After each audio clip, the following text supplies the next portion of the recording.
Na ndio unapokuwa na kiburi katika maisha yetu ya kawaida, hata kama wewe si dola, si nchi, fahamu kwamba mtu mnyonge akikukaba mahala pazuri anaweza kukuumiza. Tuelewe kwamba kiburi hakina maana. Inawezekana kabisa mtu mdogo akamwangusha mtu mkubwa mwenye kiburi, ikiwa atajua mahala sahihi pa kushika. Waliofanya character assassination, kuvunja heshima za watu, walikuwa ni watu wa ovyo tu.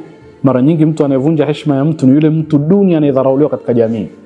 Anasimama, anavuruga mambo, anamvunjia mtu mkubwa heshima. Hili ndio darasa tunalolipata. Sasa dunia mahala ilipofikia imebadilika kwa sababu ya kuivamia Irani, na hali ya uchumi haitorudi ikawa stable. Hata ikirudi itarudi, itafikia mahala fulani, itatulia. Tunalalamika kuhusu mafuta, tunalalamika kuhusu vyakula vinapanda bei, tunalalamika kuhusu hata vitu vyote kama mavazi tunaosafirisha kutoka nje, bei zimepanda, magari bei zimepanda, kwa sababu ameguswa mtu ambaye ameweza kuathiri uchumi wa dunia. Sasa hivi tunalalamika, baada ya muda tutakubali hali hiyo, tutakwenda mbele zaidi. Uchumi utakuwa sasa ni wa aina hiyo.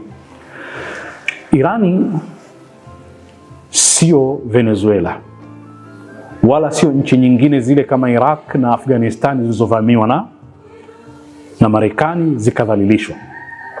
Sababu ni kwa kuwa wameishi katika vita kwa miaka 47.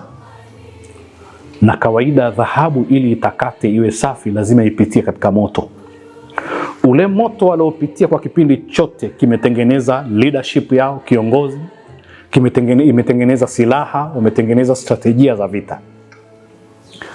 Sasa tunapata somo gani?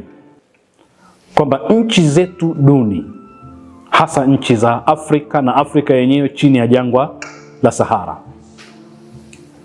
kuna haja ya kujitegemea katika uwezo wetu wa kiteknolojia, uwezo wetu wa kijeshi, uwezo wetu wa kiuchumi, uwezo wetu wa kielimu, na hili ni jambo kubwa sana.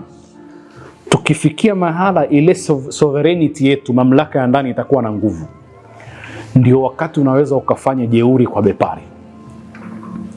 Lazima uwe na uwezo wa ndani wa kujitegemea, ili ukifanywa vikwazo iwe ni njia ya kuweza kukua zaidi na kujitegemea zaidi. Na nchi za kibepari zinatengeneza dhana ya utegemezi. Ile mikopo mingi tunayopewa ni kutengeneza utegemezi katika nchi zetu. Ukishakuwa na tabia ya utegemezi, huwezi ukajikomboa. Na ndio maana tutaona vijana wa sasa hivi tuliokuwa nao sio wenye kupigania ukombozi. Ni vijana wa kuimba muziki, ni vijana wa kuvaa surali zilizolegea, ni vijana ambao wanaandamana ili tuwe chini ya wakoloni, ni vijana wanaokwenda kushtaki kwa wakoloni ikiwa wataguswa. Unaona mustakabali wetu unakiza. Tunahitajika tuwe na mwamko mpya ili vijana wawe mbele, wawe vinara wa kupigania ukombozi wa nchi zetu, kwa kuhakikisha kwamba tunajenga concept ya uzalendo